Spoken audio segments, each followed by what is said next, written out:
¿Ahí me escuchan? Buenas tardes a todos, mucho gusto. Como dijo Mapis, yo soy Sergio Alonso, soy el presidente del grupo de interés en embriología, morfología y anatomía. Y pues de parte de todo el grupo tenemos el gusto de ser invitados en estas emocionantes semanas de la sexualidad para pues dar a conocer un poco y ampliar el conocimiento acerca de lo que es la sexualidad y cómo podemos tener una sexualidad saludable. Entonces, esta presentación se titula ¿Por qué uno u otro? Y ya va a cobrar un poco más de sentido el título más adelante. Les voy a hablar un poco sobre la embriología y la anatomía de la diferenciación sexual. ¿Listo? Entonces, esta presentación va a ser muy general, no, voy a tratar de no utilizar términos muy específicos, muy científicos, para que me entienda la mayor cantidad de gente posible. Entonces, es cuestión de presencia o ausencia. ¿De qué? El sexo del feto se va a determinar en el momento de la fecundación. Es decir, cuando el espermatozoide entra al óvulo, es cuando se determina si el feto va a tener genitales masculinos o genitales femeninos. El gen que determina esto se llama SRY, podemos llamarlo señor Y para que se acuerden. Entonces, señor Y va a determinar si el feto es hombre. Entonces, si el gen está, vamos a tener un feto con genitales masculinos. Si el gen no está, vamos a tener un feto con genitales femeninos. Este gen está presente y lo determina siempre el espermatozoide, pues el óvulo, es decir, la célula sexual de la mujer, de la madre, va a ser siempre va a tener siempre el cromosoma X. Espero que no se ve el puntero. Ya. Va a tener siempre el cromosoma X. Y los espermatozoides pueden ser X o Y. Es por este motivo que cuando una pareja, digamos, tiene varios hijos, unos pueden ser hombres, otros pueden ser mujeres, pueden ser hombre, mujer, hombre, mujer, mujer, mujer, hombre, hombre, hombre, etcétera. Porque cada espermatozoide tiene o X o Y y pueden ser variados estos genes. El SRY está en el cromosoma Y y es esta región pequeñita en el brazo corto del cromosoma Y. Entonces, esta región pequeñita es increíble, pero es lo que determina cuál es nuestro sexo en el momento de la fecundación. Se llama Sex Determining Region. Ahora, digamos, esto puede ser un poco complejo, pero en el periodo embrionario hay una etapa donde los genitales no están diferenciados, es decir, no podemos determinar a simple vista si un feto va a ser hombre o si va a ser mujer o si va a ser intersexual, ya vamos a hablar de eso también. Resulta que dentro de estos fetos hay dos conductos, es decir, tanto los que van a ser con genitales femeninos como los que van a ser con genitales masculinos tienen los dos conductos, se llaman Müller y Wolff. El conducto de Müller es el que, si se desarrolla, va a determinar los genitales femeninos. Después se va a convertir en la vulva, los labios mayores, los labios menores, el clítoris, etc. Y el de Wolff es el que se va a convertir en los genitales masculinos, el que va a determinar el pene, el glande, el escroto, etc.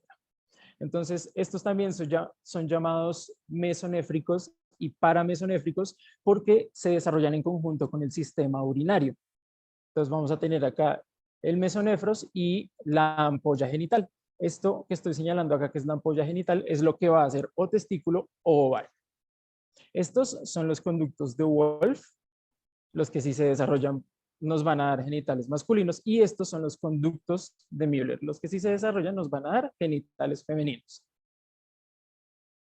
Entonces, ¿cómo se da el desarrollo testicular?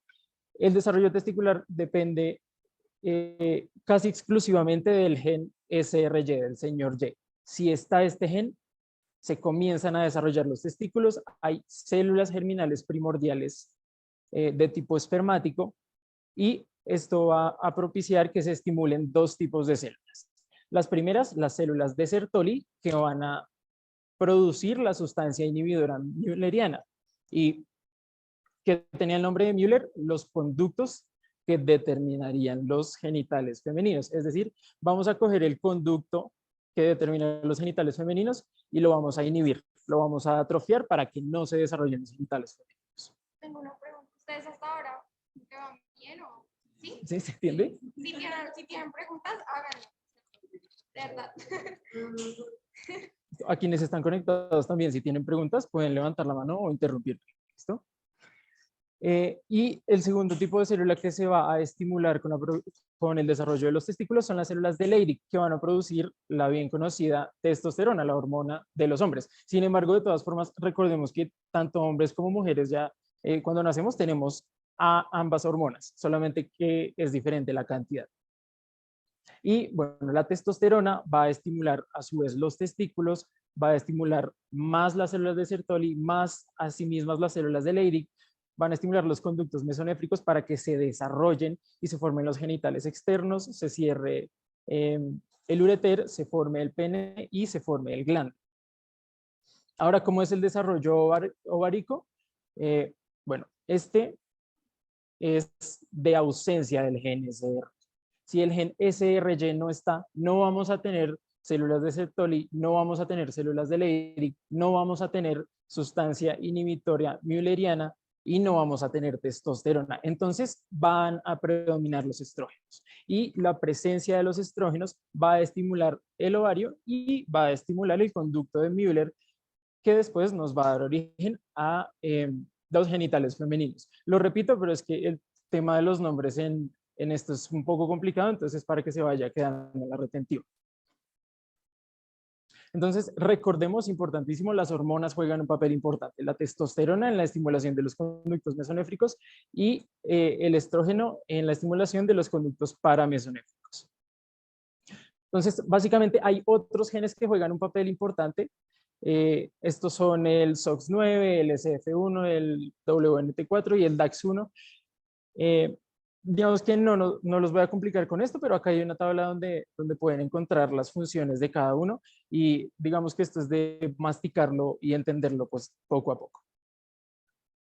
Entonces vamos a hablar un poco de la anatomía, que también es lo que nos tiene acá. Resulta que yo les comenté el tema del periodo indiferenciado. A las 4 semanas no podemos reconocer a simple vista si vamos a tener genitales femeninos o masculinos, porque lo que tenemos es esto, un pliegue cloacal, lo que va a hacer posteriormente el ano, una membrana cloacal que se va a convertir después en la membrana anal, y un tubérculo genital, que es lo que va a hacer después el glande o el clítoris.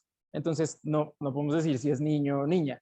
Y, digamos, ya podemos diferenciar si los genitales son femeninos o masculinos más o menos a las 6 semanas, cuando estas estructuras se van cerrando y van tomando la forma que están determinadas genéticamente. Ya. Para ustedes, nuestra profesora Renal siempre nos dice que a las 4 semanas somos como las aves, porque las aves, no sé si sepan, pero las gallinas hacen popó, orinan y ponen huevos por el mismo hueco. Entonces, por el mismo hueco. Entonces, a las 4 semanas, literalmente como que los genitales de los seres humanos son como si fueran aves. Y es a las 6 semanas donde, cuando se forma el pliegue anal, ya hay como una diferenciación de las dos cavidades. Nos preguntan si hay una posibilidad de que una persona nazca sin sexo. En realidad lo que ocurre es que pueden tener mayor influencia de uno u otro sexo y presentar ambos, que serían lo que se llaman los intersexuales, antes mal llamados hermafroditas. Pero sin sexo no, usualmente son incompatibles con la vida, pueden nacer con tubérculo genital, pliegue cloacal y con cloaca, pero usualmente el resto de los sistemas no están desarrollados, entonces estos fetos no viven. Adicionalmente, puede ocurrir, pero es muy improbable, que una persona nazca con un invertebrado y también que toda la área genital también invertebrada. O sea, nacen como pájaros. Entonces, pero internamente aún están desarrollados o son intersexuales. Entonces, simplemente que quedan como pájaros.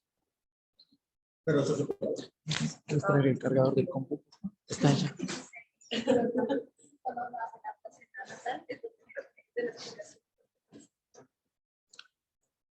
Listo, entonces a las 6 semanas, digamos, en la ecografía, en una super ecografía 3D, ya se puede diferenciar si van a ser niño o niña. Entonces, tenemos el desarrollo del pene. Digamos que voy a mostrar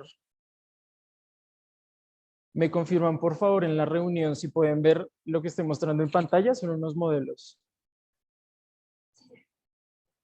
Gracias. Listo, entonces, acá digamos que traje estos modelos 3D porque en realidad uno escucha y lee embriología y no entiende nada. Entonces es mejor verlo. Entonces, recuerden lo que teníamos acá. Este es el tubérculo genital. Y estas son las estructuras que, digamos, en el caso del pene, se van a ir cerrando para formar los testículos. Acá tenemos el desarrollo de los testículos. Y acá vemos que, digamos, esa unión de los testículos va a separar lo que es la cloaca del cuerpo del pene. Y así habrá una diferenciación entre la cloaca y la uretra, que es esta línea que ustedes pueden ver acá, la línea hueca. Y el tubérculo genital, en el caso del varón, irá sufriendo una hipertrofia, es decir, se irá haciendo más grande, irá ganando células, irá ganando terminales nerviosas y va a terminar siendo el glande o la cabeza del pene, que es la responsable de la mayoría del placer. Y en el caso del desarrollo de la vagina, entonces lo que vamos a tener es algo un poco opuesto con el tubérculo genital, y es que se va a hipotrofiar, se va a atrofiar. Entonces se va a ir haciendo más pequeño. Sin embargo, recordemos que el clítoris tiene muchas más terminales nerviosas que el glande del pene. Por eso las mujeres son multiorgásmicas y por eso pues duran mucho tiempo más que los hombres teniendo relaciones sexuales. Y en lo que en el varón, digamos, eran los testículos, en las mujeres van a ser los labios mayores y los labios menores. Y también habrá separación de la uretra cuando se hace separación de la cloaca. ¿La razón biológica para que el clítoris tenga más terminales nerviosas que el glande? Sí, por eso, pero ¿por qué tiene más terminales nerviosas? ¿Cuál es la razón biológica? Nos preguntan si el clítoris, si hay alguna razón biológica para que el clítoris tenga mayores terminales nerviosas que el glande del pene.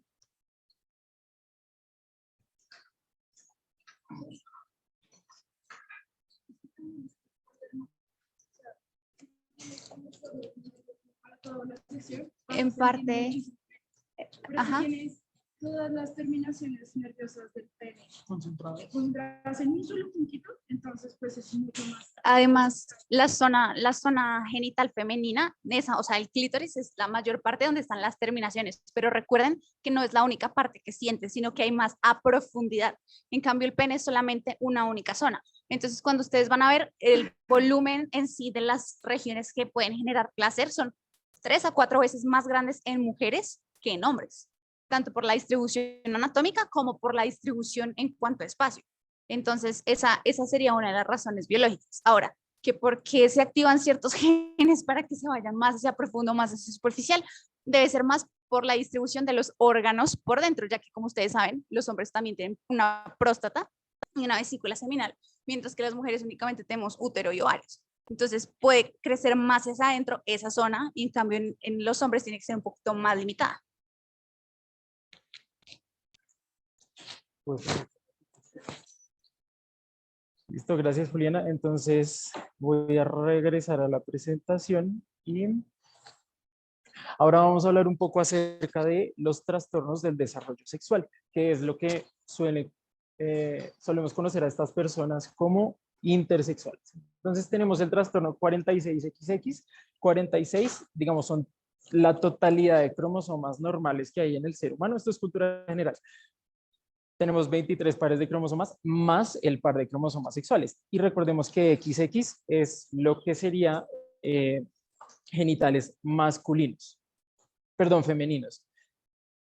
Cuando hay un trastorno de esta genética sexual, digamos, tendremos fetos que son genéticamente determinados a tener genitales femeninos, pero que se han expuesto mucho a andrógenos. ¿Por qué razones?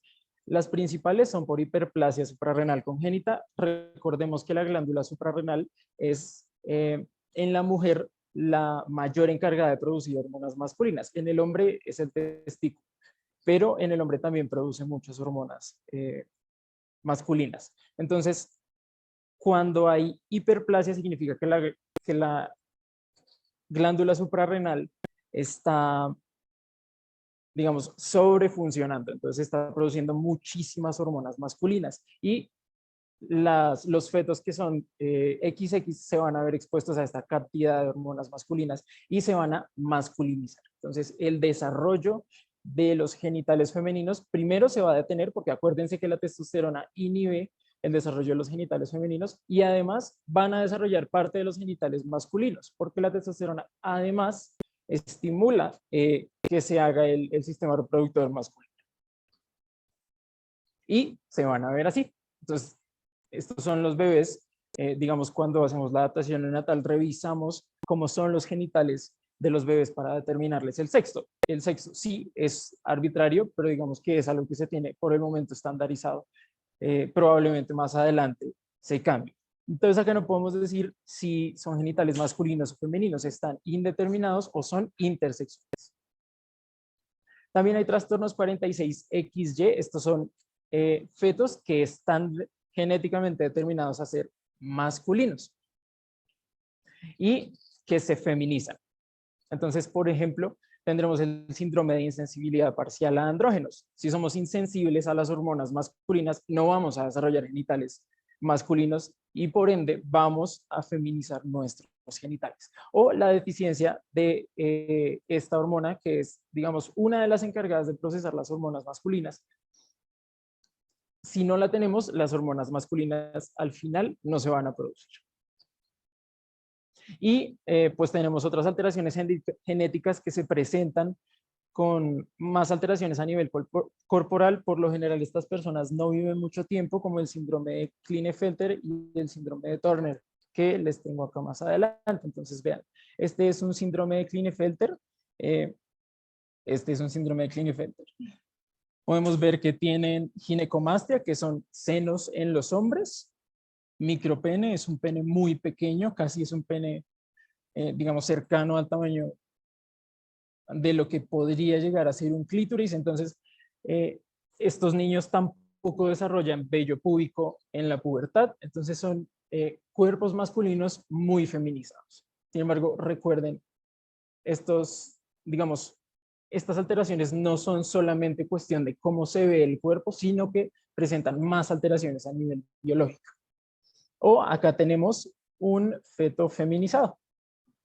Entonces, vemos que es un pene muy chiquitico o un clítoris muy grande, no tenemos manera de saberlo. Y estos podrían ser labios mayores o podrían ser testículos. Inclusive creo que podríamos ver el orificio uretral que acá se presenta en las mujeres a nivel de la vulva y no se presenta en los hombres. Es decir, se presenta en los hombres a nivel del glande y no lo vemos acá. Y eso sería todo. Muchísimas gracias.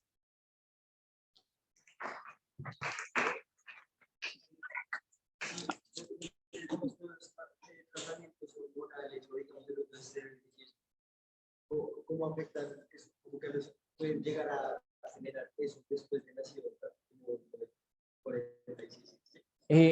Nos preguntan si los tratamientos con hormonas exógenas, es decir, la gente que, por ejemplo, la gente que